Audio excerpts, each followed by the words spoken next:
abin nan yana ban mamaki. Wai a ce sai ka ji mutum yana cewa shi Kwankwaso yake so, Kwankwaso zai aiki in ya shugaban ƙasa. To amma kuma aka tambaye shi in ya je gurin zaben sai ya zaɓa ce. Ɗan iska ne. Ɗan iska ne. Kuɗi suke so a ba su. Kawai munafunci ne.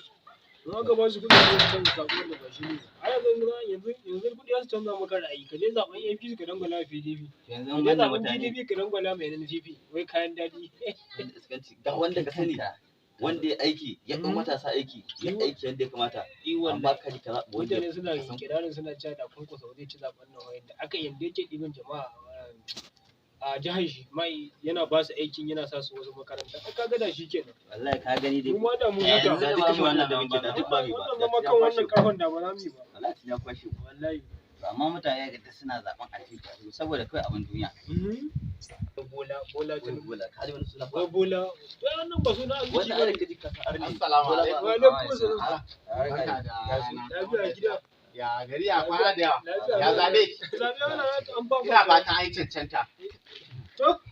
an dai murda subhanallahi abinda mu a kullum muke nuna ma mutane ko kuma muke ta neman wayar da kan mutane a wannan lokacin yanzu mu matasa ne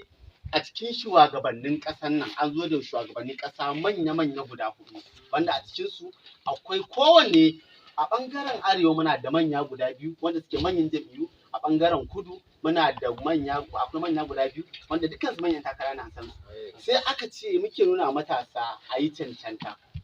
abinda halin da muke ciki a yanzu muna buƙatar shugaba jajirtacce wanda ya cancanta kuma zai iya rike da al'umma muka duba duk yan takarar nan fa ba wanda ya kai cancanta kamar da injina da Dr Rabiu Musa Kwankwaso ko ba haka ba amma sai ake ce mana ai bai da kuɗi jam'iyyar sa karama ne ba zai kai labari ba to menene mu kaman sojoji ne menene abin makamin yakin mu katin zaben mu yau idan ka fito muka zo muka haɗu muka kaɗa mu injina da Rabiu Musa Kwankwaso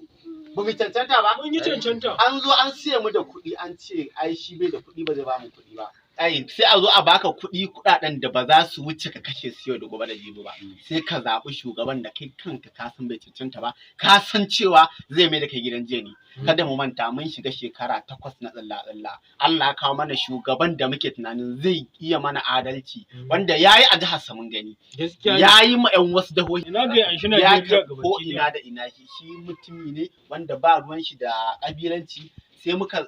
zo muka zaɓi shugaban da mu kanmu zuciyarmu ba ta amince da shi ba saboda kuɗaɗe taliya an baka turmin zani an baka kuɗi ka zaɓi shugaban da zai wahalar da kai zai ci mutuncin ka zai tozarta ka har shekara